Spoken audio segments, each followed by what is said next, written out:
Hello everybody and welcome into Emily's Upcycled Home, where I take thrifted items and upcycle them into beautiful home decor pieces. I thank you guys for joining me for today's video and I'm excited to get started, so let's go ahead and jump on in to project number 1. For this project, I am going to be using some napkins here from Temu, as well as just some pumpkins you can get in a little lot at Hobby Lobby, and we are going to use our Mod Podge as well to decoupage. So I have those 3 pumpkins. Don't worry about the layering colors here. They were just pumpkins that I was playing around with and then decided to come in and do this craft. I'm just coming in with pieces of my napkin and layering in that Mod Podge, and we are just going to Mod Podge this napkin. Now the napkin is wet because I did do a little bit of misting on it with my water bottle, just so that I have a pliable look here, or a pliable napkin here, so that it fits into all these little crevices of our pumpkin. I just simply rip off pieces and continue to layer up that piece. I am not worried about wrinkles. I like the wrinkles that give the added texture. I am just going to come in here with a little dowel cap and some brown paint and a little bit of water and add a little stain to my little wood piece here that we are going to use as a knob. Went ahead and loaded the extra paint from here, and then I'm just going to dab on some hot glue and attach all these pieces. I also do come in with some lace here, lace ribbon, or kind of like a crochet style ribbon. I cut that in half to make it smaller, and then we go ahead and create a bow with that piece and then attach everything like I said with our hot glue. Now if you fold this in half a few times and then cut it, it kind of gives you an even cut there. I fill up that little hole as well and then apply my little wire. This is just floral wire in the color brown to make our little curly cues or trendles here for our pumpkin. Just getting the end of my brush, my paintbrush, and twirling those around. Come back in, add my little lace ribbon along with some greenery, and then I go ahead and add a cute little button at the end just to finish off the look here.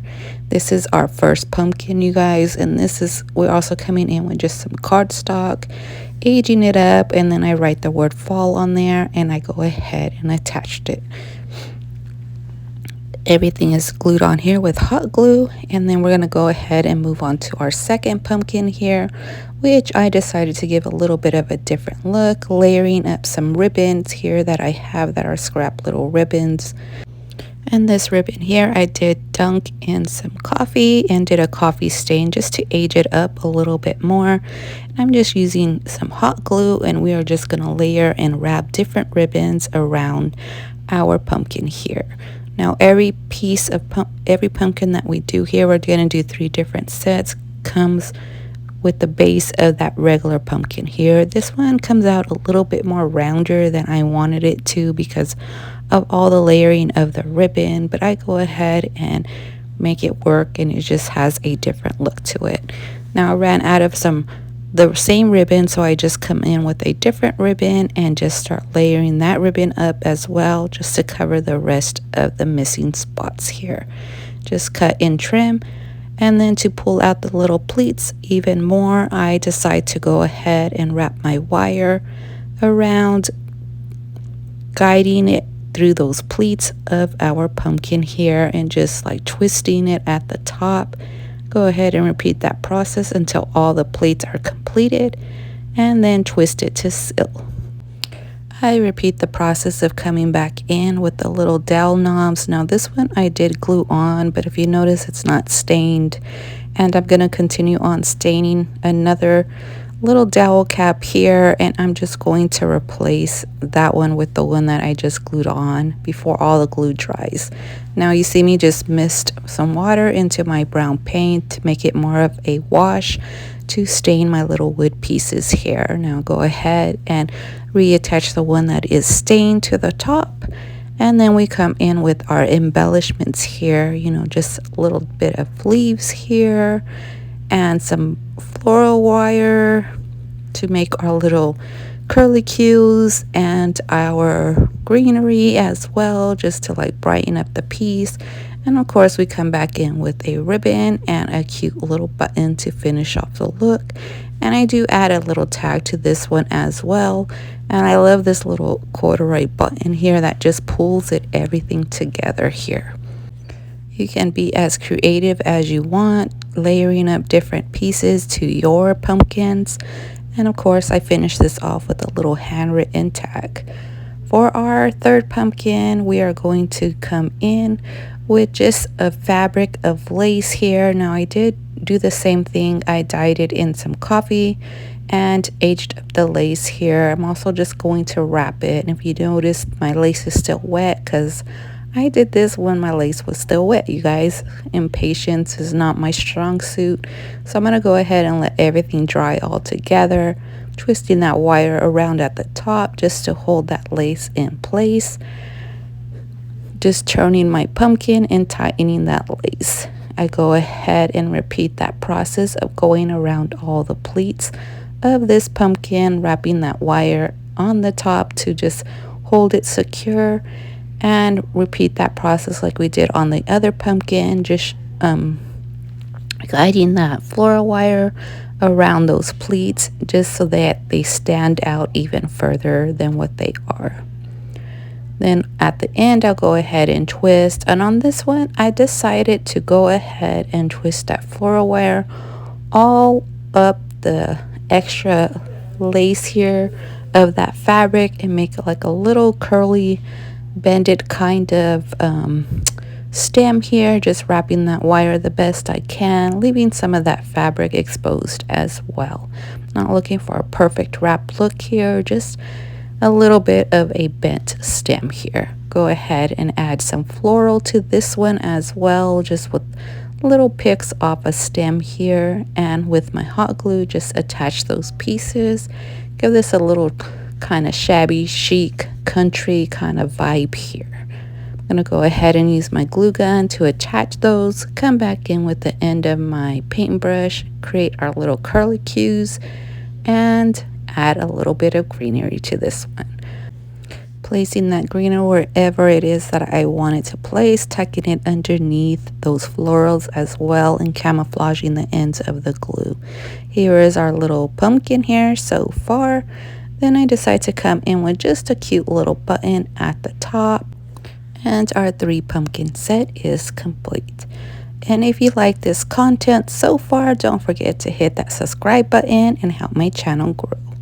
For project number 2, I am coming in with just this basket here. Now, I did try to upcycle it one time, just adding a little tag, but for this one I'm going to paint it with Noel from Fusion. And we are just going to give it like not a full coverage look, because I do want some of that brown toned underneath, but I'm just going to layer it in the best I can here.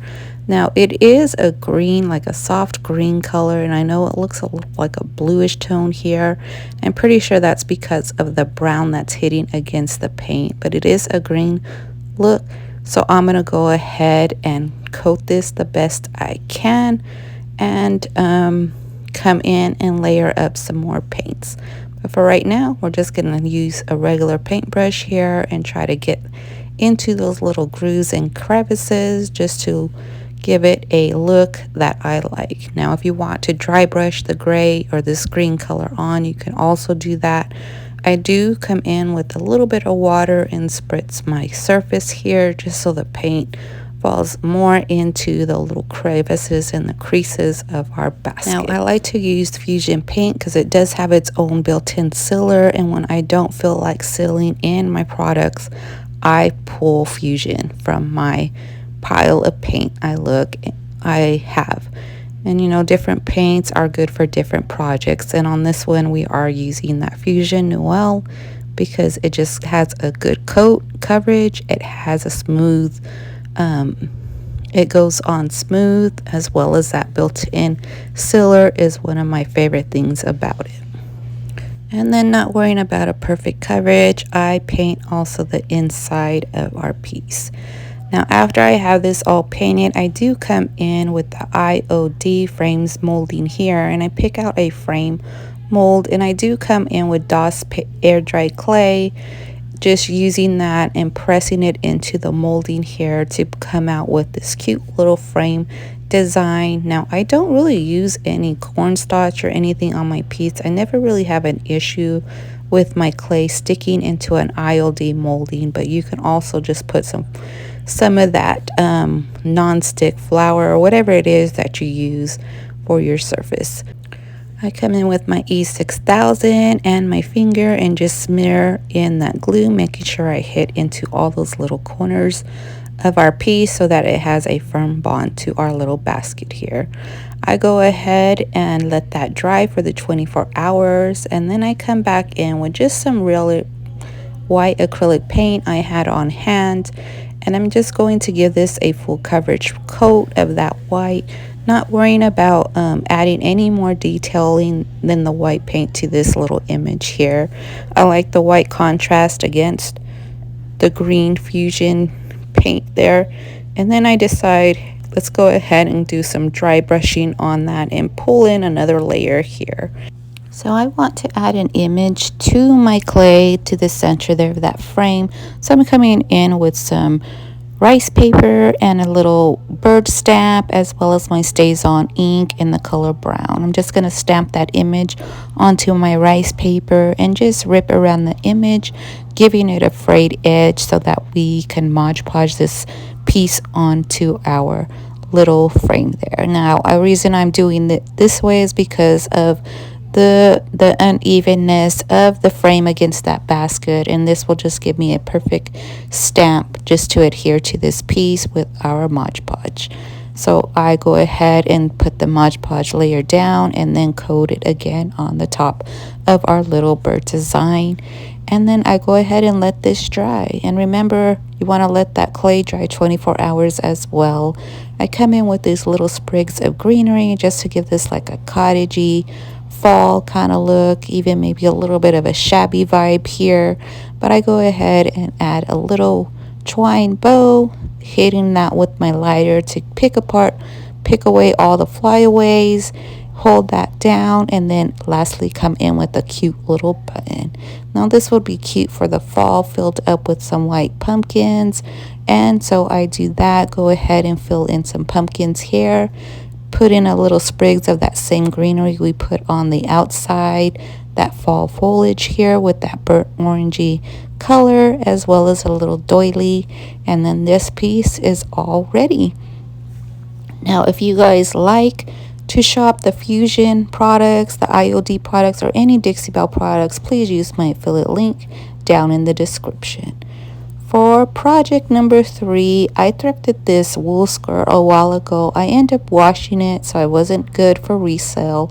So I went ahead and decided to cut it up and make it into pumpkins. I'm just adding some polyfill into there, loosening that up so it's not so balled up.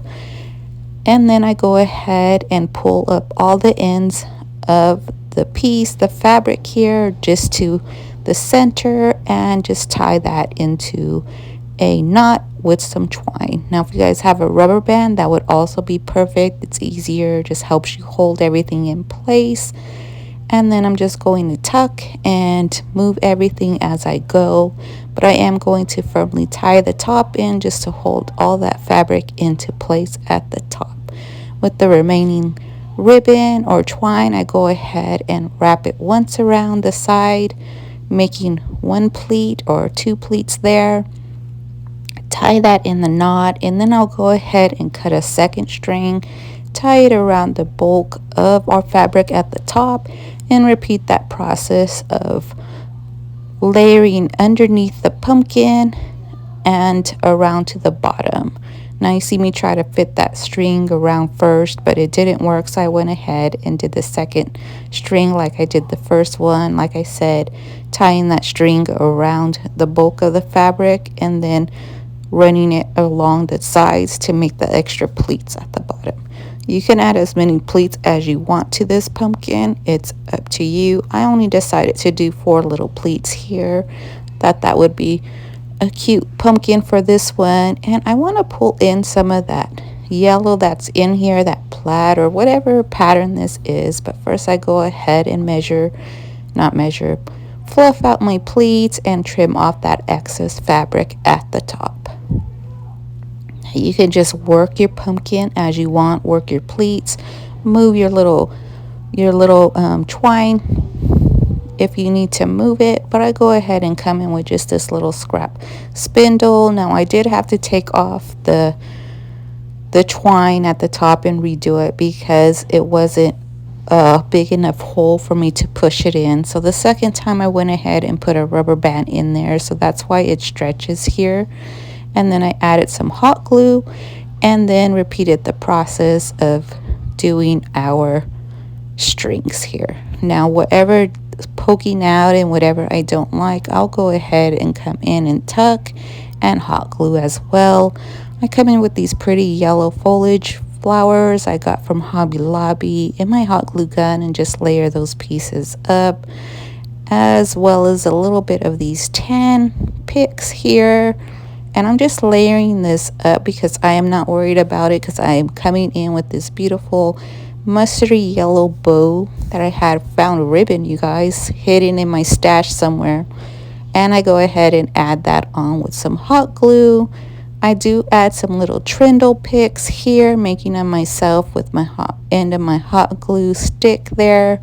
And then I just tuck and glue those as well. I make a second little trindle with my floral wire once again, and then I go ahead and hot glue that and tuck that into the place I wanted. And off camera I did do a smaller little pumpkin that's kind of similar to this one, just playing around with pieces I have.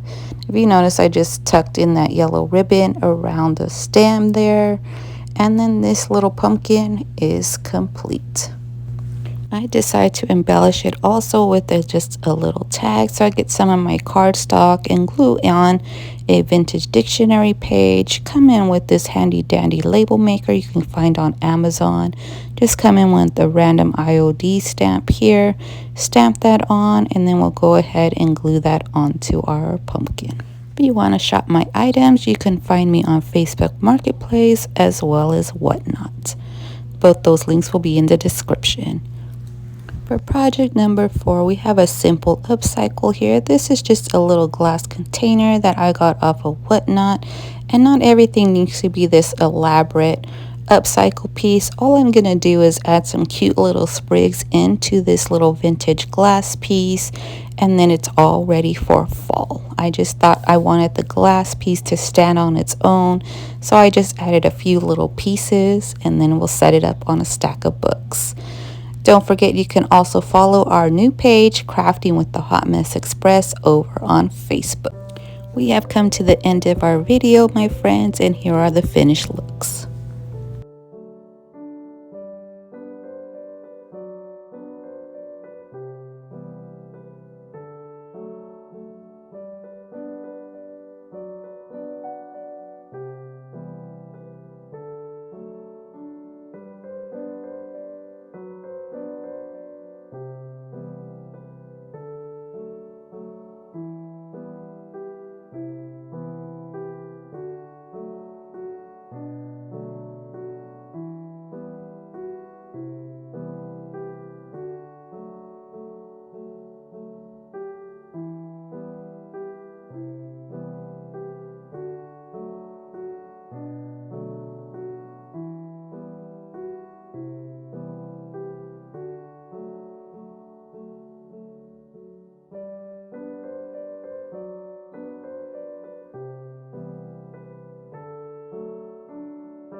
Hit that like button, comment, share, and subscribe for future videos. Thank you all for watching, and I'll see you all in the next one. Bye, friends.